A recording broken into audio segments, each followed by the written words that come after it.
कर्पूरगौरं करुणावतारं संसारसारं भुजगेन्द्रहारं सदा वसन्तं हृदयारविन्दे भवं भवानी सहितं नमामि। नमस्कार प्रिय बंधुओं, आप सभी का हमारे YouTube चैनल में बहुत बहुत स्वागत है। आज के इस वीडियो में आप श्रवण करेंगे श्रावण कृष्ण पक्ष शनि प्रदोष व्रत की पवित्र पावनी कथा। चैनल पर नए हैं तो कृपया चैनल को सब्सक्राइब कर लें। वीडियो को लाइक करके कमेंट में ओम नमः शिवाय जरूर लिख दें। तो चलिए आज के इस वीडियो को करते हैं प्रारंभ। एक बार प्रेम से कहिए बोलिए शंकर भगवान की जय, पार्वती माता की जय। गर्गाचार्य जी ने आदरणीय श्री सूत जी महाराज से कहा, हे महामुने, आपने शिव शंकर भगवान की प्रसन्नता हेतु हमें समस्त प्रदोष व्रतों का वर्णन किया। अब हम शनि प्रदोष व्रत की विधि और शनि प्रदोष व्रत की कथा सुनना चाहते हैं, सो कृपा करके सुनाइए। तब सूत जी बोले, हे ऋषियों, निश्चित रूप से आपका भगवान शिव और मां पार्वती के चरणों में अनन्य प्रेम है।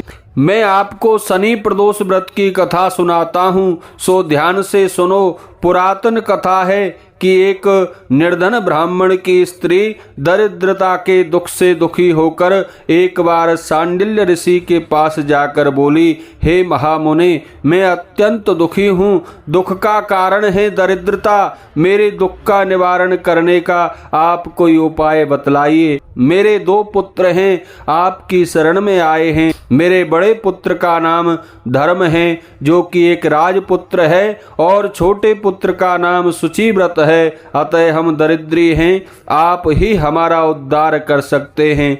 इतनी बात सुनकर ऋषि ने शिव प्रदोष व्रत के करने के लिए कहा। तीनों प्राणी प्रदोष व्रत करने लगे। कुछ समय पश्चात प्रदोष व्रत आया। तब तीनों ने भगवान शिव की प्रसन्नता के लिए प्रदोष व्रत का संकल्प लिया। छोटा लड़का, जिसका नाम शुचिव्रत था, वह एक तालाब पर स्नान करने गया तो उसे मार्ग में स्वर्ण से भरा हुआ एक कलश मिला। वह उस कलश को लेकर अपने घर गया और प्रसन्नता से अपनी माता के पास दौड़ता हुआ जाकर बोला, माँ, यह धन मार्ग में मुझे प्राप्त हुआ है। माता ने धन देखकर भगवान शिव की महिमा का वर्णन किया। राजपुत्र को अपने पास बुलाकर बोली, देखो पुत्र, यह धन भगवान शिव की कृपा से हमें प्राप्त हुआ है। अतः प्रसाद के रूप में दोनों भाई आधा आधा बांट लो।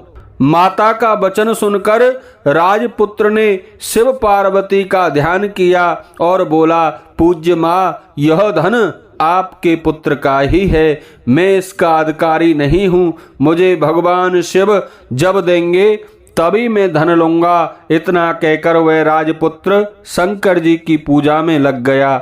एक दिन दोनों भाइयों का प्रदेश भ्रमण का विचार हुआ।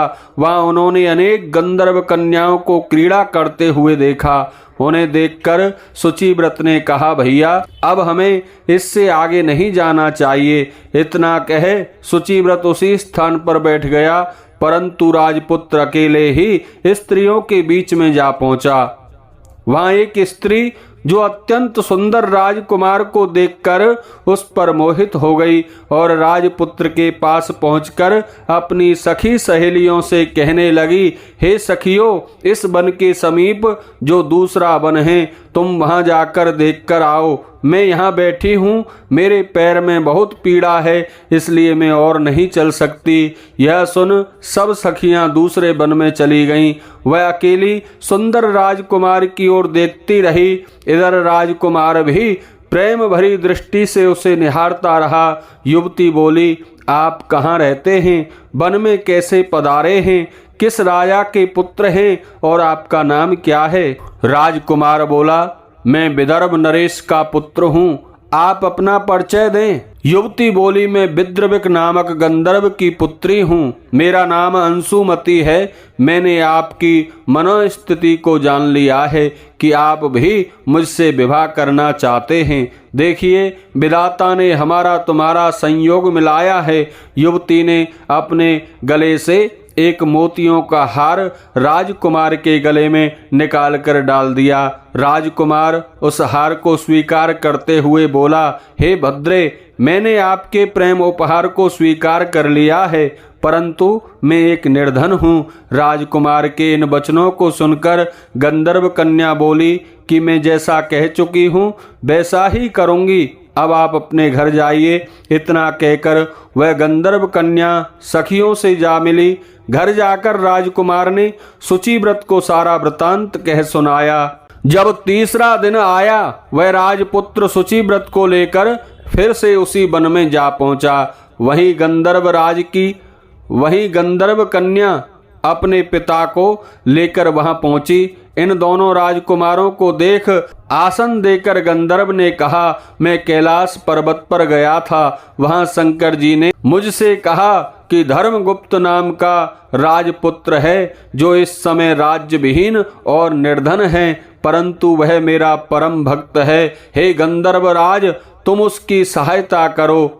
गंधर्व कहने लगा, मैं महादेव जी की आज्ञा से इस कन्या को आपके पास लाया हूँ, आप इसका निर्वाह करें। मैं आपकी सहायता कर आपको अवश्य ही राज्य गद्दी पर बिठा दूंगा। इस प्रकार गंधर्व राज ने कन्या का विधिवत विवाह कर दिया।